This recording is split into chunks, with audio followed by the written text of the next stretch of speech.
Rusia melancarkan serangan besar-besaran menggunakan ratusan drone dan rudal yang menargetkan sektor energi serta infrastruktur kereta api Ukraina pada Kamis dini hari kemarin.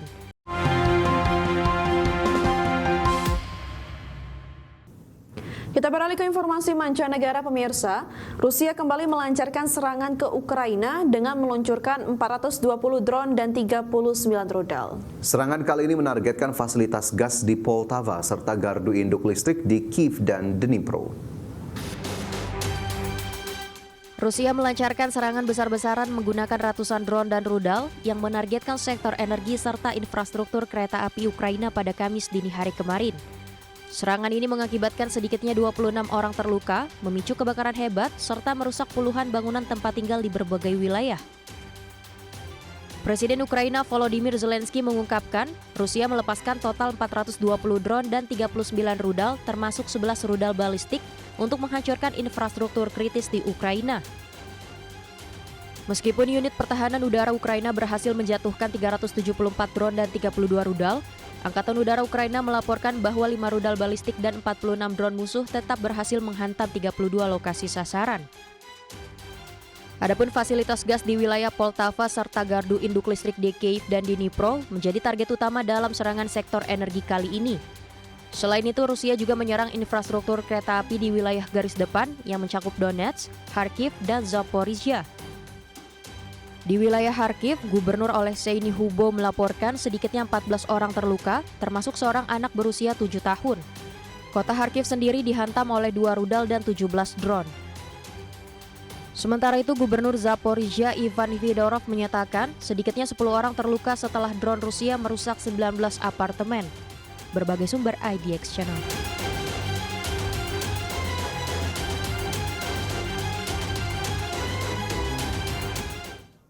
Kementerian Perdagangan mengungkapkan sejumlah produk Indonesia masih menjadi primadona dan paling banyak diburu pembeli asing dalam gelaran Trade Expo Indonesia. Mulai dari produk makanan dan minuman seperti kopi, teh, dan kakao hingga furnitur. Kementerian Perdagangan mengungkapkan sejumlah produk Indonesia masih menjadi primadona dan paling banyak diburu pembeli asing dalam gelaran Trade Expo Indonesia. Mulai dari produk makanan dan minuman seperti kopi, teh, dan kakao, hingga furniture serta home decor disebut konsisten menarik minat ribuan buyer internasional.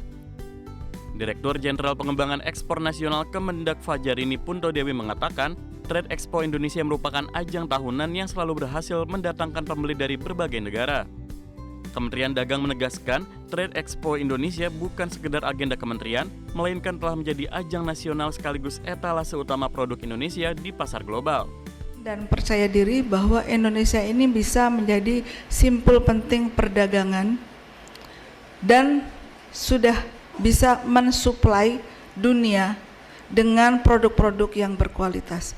Baik itu produk berbasis manufaktur, produk-produk berbasis agriculture, dan produk berbasis teknologi yang berdaya saing tinggi, berinovasi, dan tentunya berkelanjutan.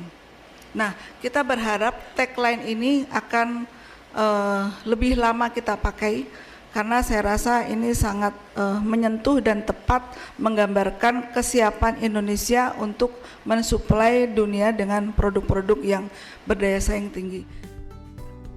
Untuk memperkuat posisi produk Indonesia di mata pembeli asing, Kemendak mengusung tagline The Ultimate Hub for Global Sourcing pada TEA ke-41. Tagline ini mencerminkan keyakinan Indonesia mampu menjadi simpul penting perdagangan dunia. Tim Liputan IDX Channel. Pemirsa, target penerimaan pendapatan negara pada tahun ini diakui akan menghadapi tantangan yang besar, salah satunya dari sektor pajak. Untuk itu, Badan Otonom BPB HIPMI Tax Center turut aktif berperan dalam mengejar pencapaian target pajak yang dicanangkan pemerintah. Target pendapatan negara yang mencapai Rp3.153,36 triliun pada tahun ini diakui akan menghadapi tantangan yang besar. Salah satunya karena adanya tren pertumbuhan penerimaan pajak yang relatif stagnan dalam beberapa tahun terakhir. Staf ahli Menteri Keuangan Yon Arsal berharap para wajib pajak agar dapat melaporkan segera SPT tahunannya agar dapat segera diproses, karena dalam beberapa hari ke depan terdapat libur yang cukup panjang. Kemudian ASN dan Polri bisa, ASN, TNI, Polri bisa menyampaikan SPT pada sesuai dengan arahan atau sesuai dengan himbauan, bukan arahan, himbauan dari Menpan. Dan kita berharap nanti biar tidak menumpuk juga, karena mohon diingat bahwa bulan Maret nanti kan banyak cuti bersama juga. Jadi kami sekali lagi menghimbau kepada masyarakat agar segera menyampaikan SPT tahunnya agar bisa lebih lancar. Sementara itu, Ketua Badan Otonom BPP HIPMI Tax Center Muhammad Arif Rohman mengatakan pihaknya turut aktif berperan dalam membantu pemerintah untuk mencapai target yang dicanangkan khususnya di perpajakan. Ini bentuk komitmen dari HIPMI Tax Center ya, terutama untuk bagaimana ikut berperan aktif dalam pencapaian target yang diamanahkan oleh otoritas pajak kita. Makanya kita kemudian menggandeng GP Ansor, kemudian juga asosiasi yang lain untuk ikut berbicara, memberikan masukan kepada otoritas pajak bagaimana agar 2026 ini bisa tercapai apa yang ditargetkan. Berdasarkan data Kementerian Keuangan, pendapatan negara hingga akhir Januari 2026 mencapai 172,7 triliun rupiah. Pendapatan negara tersebut salah satunya ditopang oleh penerimaan pajak yang mencapai 138,9 triliun rupiah. Jakarta, Tim Liputan IDX Channel. Pemirsa, pelaku usaha bongkar muat menilai peraturan baru yang dikeluarkan Direktur Lalu Lintas Kementerian Perhubungan terkait kewajiban pengenaan biaya bertentangan dengan aturan yang ada sebelumnya. Ya, di mana aturan ini dianggap berpotensi meningkatkan logistik cost di pelabuhan.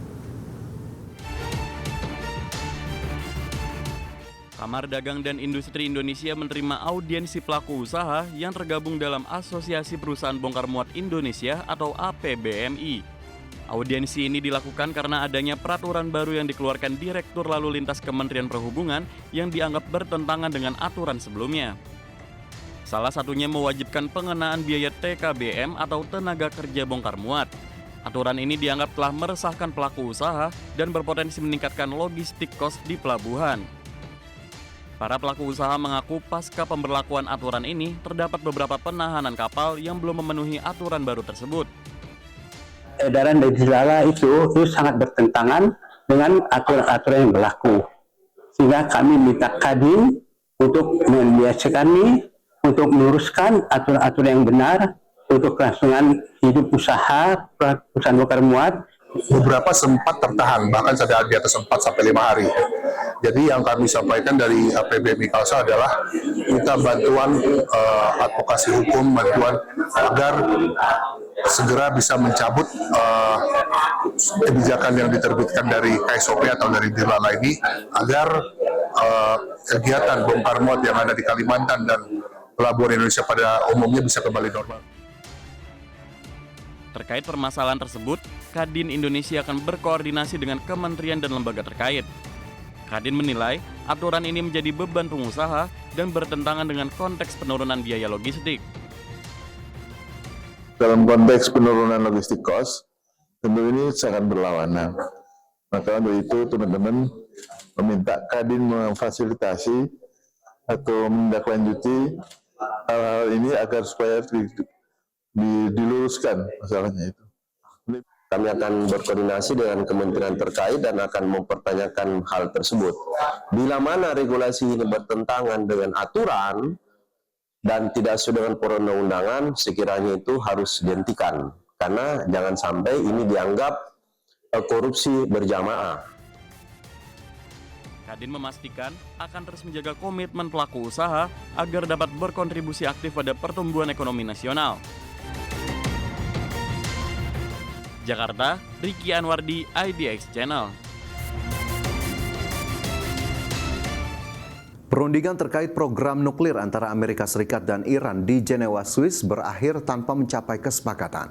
Adapun perundingan lanjutan dijadwalkan berlangsung di Wina, Austria pada pekan depan. Amerika Serikat dan Iran mengakhiri perundingan terkait program nuklir tanpa mencapai kesepakatan dalam perundingan yang digelar di Jenewa pada hari Kamis kemarin waktu setempat. Perundingan tanpa kesepakatan ini memicu kekhawatiran pecahnya Perang Timur Tengah lainnya di tengah pengarahan armada pesawat dan kapal perang besar-besaran Amerika di wilayah tersebut. Namun Menteri Luar Negeri Oman Badr Al-Busaid yang menjadi mediator dalam perundingan di Jenewa mengatakan telah terjadi kemajuan signifikan dalam negosiasi tanpa memberikan penjelasan lebih lanjut soal kemajuan itu. Di sisi lain, stasiun televisi pemerintah Iran melaporkan bahwa Teheran bertekad untuk terus memperkaya uranium dan meminta pencabutan sanksi internasional.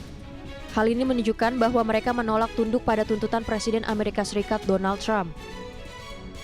Iran juga berharap untuk menghindari perang, tetapi tetap mempertahankan haknya untuk memperkaya uranium dan tidak ingin membahas isu-isu lain seperti program rudal jarak jauhnya atau dukungan untuk kelompok bersenjata seperti Hamas dan Hizbullah. Al-Busaidi mengatakan pembicaraan teknis yang melibatkan perwakilan tingkat rendah akan berlanjut minggu depan di Wina, yang merupakan lokasi Badan Energi Atom Internasional. Dan Badan Pengawas Atom PBB itu kemungkinan akan berperan penting dalam kesepakatan apapun antara Iran dan Amerika Serikat. Berbagai sumber IDX Channel.